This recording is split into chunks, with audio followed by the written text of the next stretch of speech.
Hello and welcome to another tonalist landscape oil painting demonstration. This is your painter in residence. I'm Francis McCarthy, and the painting I'm bringing you today is called Limited Palette Ultramarine Blue Demo. And just right off the bat, what I'm doing right now, it was a big mistake. It didn't really work. I managed to pull a painting off, but I had a board that was tinted tan. I wanted to do a bluish sort of painting, and so I thought, well, I'll just rub some gray on there and then just do my painting. The problem with that, and I knew, in fact, one of the reasons I even videotaped it. Now, in the live version, you can hear my entire struggle for this whole painting. I did end up pulling it off because I don't give up. I usually don't give up. Sometimes I give up, but I didn't give up. And I especially when I end up glazing this thing, it'll look great. It looks okay. But what I really struggle to do is get clean blacks, clean darks, because this is a wet layer of gray. It must be a good idea for certain effects, like maybe if I wanted to paint a foggy day or something like that. I really don't know how old Bob Ross would do it, because he would coat his paintings with his magic white, which is like, this white. But, it's all a matter of mindset. I like my darks very clean and very, very dark. I ended up pulling something off. I probably had to pile on the darks a bit more than I wanted to. Um, the real thing I wanted to do is kind of explore and get into ultramarine blue. So it just makes sense that I would start off with a board that was primed in a way that was inefficient and dumb. It's okay. Hey, you know what? I'm just sharing with you here. And I did end up getting a good result because, like I said, don't give up. And, I was playing. That's the other thing. I'm playing. So, why ultramarine? If you know this channel, you would know that I don't like ultramarine blue. I had it on my palette 10 years ago when I was starting out because it seemed like every painter out there loved it and was using it. Um, I firstly discovered cobalt blue, which is an amazing blue, and I love it. And then phthalo blue. I would often play those two off of each other. I'd have to say if I can only have one, I'd go with the phthalo because it's very versatile. And cobalt is wonderful color too. Cobalt's quite expensive, but cobalt, no color is better in the sky, I think, than cobalt blue. By the way, all three of these colors, the ultramarine, the cobalt, and the phthalo, are all synthetics. I did a little research into the history of the ultramarine blue, and it has a storied history, mostly as a pigment that was not synthetic, but was mined in Afghanistan and was incredibly expensive, thus the term ultramarine, meaning from over the sea. Yeah. When painters would do their paintings with blue, they would have a price for the painting and then a price for the upcharge for using the blue because the pigment was so expensive. It was very, very valuable. Yeah. To be honest, I can paint like almost all, I wouldn't say all my paintings, but a lot of them I could do with no blue at all because I have got my greens covered. I like earthy greens. I don't like blue greens. And if I've got phthalo on my palette, I can pretty much push things where I need to go there. I'll often use gray instead of blue. Now, technically, ivory black is in the blue range of pigments. And you can really tell when you add white to it, you get a cool gray. And that cool gray definitely reads as blue, especially when it's offset against any warm tones. It will just automatically read as blue. I do that all the time, and one of the reasons I do that is because the masters did that.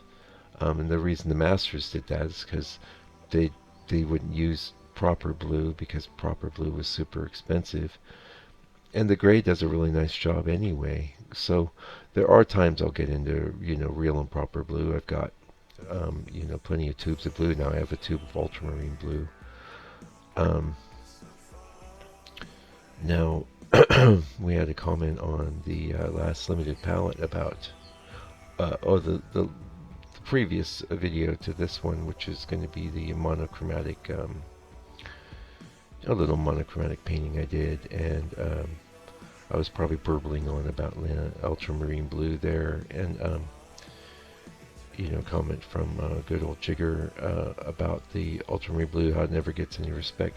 It really does. A lot of people love it. A lot of people use it. It's much more popular, I'd say, than cobalt or phthalo. The phthalo, I mean, if you're working with phthalo, it's tough to handle. It's really strong. It's really intense. You got to know what to do. And a lot of times, so with phthalo, I'm killing the color of black, and you'd say, well, your ultramarine blue, you say it's dirty. I just said it's dirty. It looks dirty to me. Um, wouldn't cobalt and black be dirty? Honestly, it doesn't feel as dirty to me as ultramarine. Although ultramarine, it's just got this muddy undertone. I was looking at the chemical composition of it, of the synthetic, right? And it's probably one of these elements. It's got white kaolin, anhydrous sodium sulfate, anhydrous sodium carbonate, powdered sulfur, powdered charcoal. One of those. I'm thinking it's that white kaolin. That it's got a muddy, and that's actually transparent color, but it doesn't feel transparent, truly transparent in the same way that, say, phthalo blue does. Um, anyway, you want to hear a little bit about some ultramarine history? The name derives from Middle Latin ultramarinus, literally beyond the sea, because it was imported from Asia by sea. In the past, it has also been known as Azurium ultramarine and a bunch of other Latin names.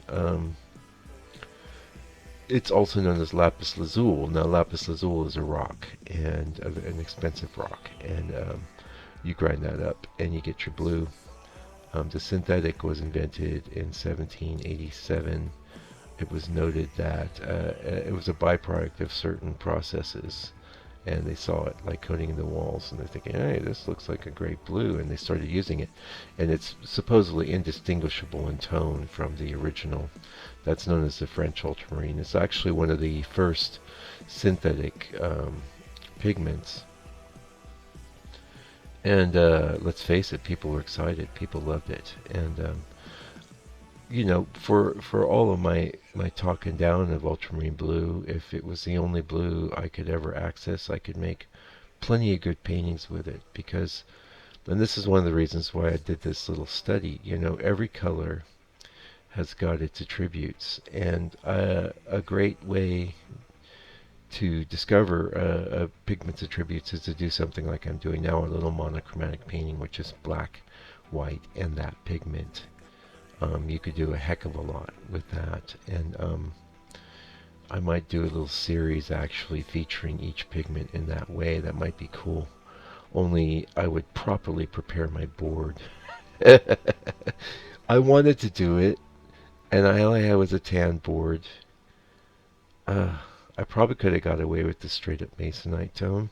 I don't know. If you look at my paintings zoomed in, you'll see little bits of board peeking through, so I reckon that wasn't a good plan, but I got her done. And this scene, by the way, is a scene I painted once before as a little blue painting, and I believe it was a little 3.5 by 5. I might still have it, or maybe I did it as a square, 3.5 by 3.5. I don't know. I haven't been messing with those little tiny paintings much, and as I discussed recently in a video, they're just almost as much work as a 5 by 7 and really not a lot more fun.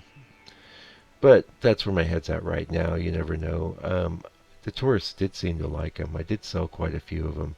They have kind of a gee whiz sort of quality, and the gem-like quality. 5 by 7 is just big enough to be accepted as a painting, where these little miniatures were, people, oh, that's so cute, oh, that's so cool, and I would sell them for not not much less than a 5x7 anyway. Yeah. So what was happening here on this painting was, yeah, I just kept having to go over the dark with thicker and thicker amounts of paint. And one of the things I like to do is keep my darks thin. My philosophy there is that you really don't want light hitting chunks of paint in the dark areas because it messes with the your perception of not only the surface of the painting but your perception of values. It goes off because shadows tend to be behind other things, underneath other things. Shadows tend not to be on top of things, and shadows tend not to reflect light. And shadows also tend to be very dark. Thus the term shadow. One thing, oh yeah, another thing, yeah, I wanted to get into this. So, because I had this opaque, wet underpainting layer, board prep layer, I was forced to do all these different sorts of strategies to deal with the edges of this really dark tree against a fairly light sky. And I'll tell you what I did, because it might be helpful to you. And I talk about this quite a bit more in the live video. And if you want to see the live video, just join the members area, and you'll have access to like probably 90 live videos now. And the nice thing about live videos is you won't hear me talking for every second of every minute of the live videos. But you will be there like a fly on the wall in the studio as the painting's happening. And so there's an awful lot of valuable insights that can be gleaned that are, in the heat of the moment, so to speak. Anyway, the edge strategy that I came up with was sort of a dry brush strategy, where I would, with a dark paint on my brush, knock over the top of the wet paint. But the only way a strategy like that works is if you wipe your brush off after every pass. So to get those edges, and you see, that's a bit of what I'm doing right now. It's a bit of that dry brush strategy where I hold the brush so it's at a parallel angle to the surface of the board, and I do a drag.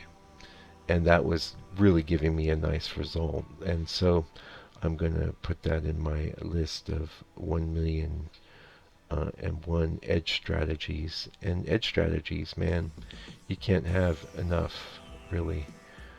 Because edges is so important, and it was a real challenge because this was on basically the alla prima, the way a lot of alla prima guys might work. Usually it's not a problem for me because what I would do is I would do my tree, and it would be fairly dark, and then I'd do my sky, which is going up against that dark edge, and then that edge is got always a bit of space around it. It's not like I have to bring well, I'm bringing light paint up against slightly wet dark paint is a lot better strategy than having to plop wet dark paint over wet lighter paint. That's why I had to resort to Confucius, a special technique of dry brush move that was a wet brush. Anyway, hopefully you enjoyed watching me do this little study. I just like to put everything up and share with you. If you have any questions, let me know in the comments. Also, leave me a comment. Comments make me feel super great, and I appreciate it. I appreciate the likes and the comments, but mostly comments I like. Also, another great way to support me is tip on over to my website. You can leave me a donation if you got some value from the teaching I do here, and or better yet, buy a painting. I have some small ones, little small ones like this 5x7 here. And if there's ever a painting it's on a demo that you're interested in, you can drop me a line at the website too. Say, well, I really like that painting. I was looking for it in your store and see it.